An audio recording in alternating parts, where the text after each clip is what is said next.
Hello सनम को जोहार गे और किसको बुबु ब्लॉग्स यूट्यूब चैनल को सगुन दाराम तो गाते को मादा ते एकदम बेस बाय बुझाव कना और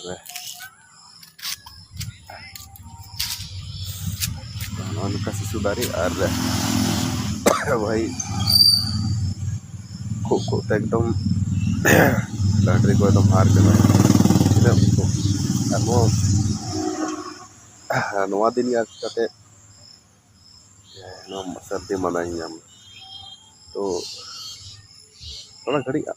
जीरो बड़ा हो जाते हैं तो जीरो बड़ा करते दाड़ा बड़ा तो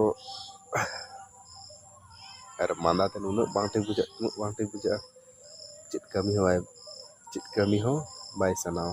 और हेज लेना कमी हेज करना रान छिटकाव घास रे घास गुजु रान तैयार बेस बड़ी बारपे दिन तंगे ताड़ा एकदम बाय मनाव करना मिला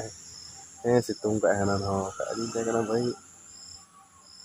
जब बेस में खाली दो भाई कमिया और भाई लगा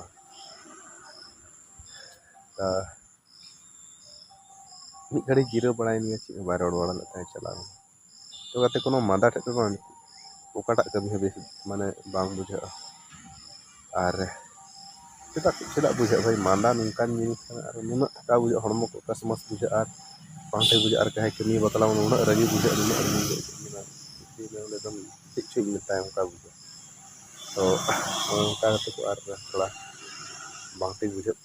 सर्दी मनाते तो ठीक है मैं हजूना वीडियो बुझा कौन चलना बना मौज तेबन तहना सर्दी मना को संगी रे तो सर्दी मना संगी रेम तहना भाई नाम और हाड़े नाड़े दा ये तो ललो दा दरकार ललो करते ताप ठीक दा बखा हाड़े नाड़े दाम और सर्दी मादा हो तो ठीक है दा ललो करते ठीक।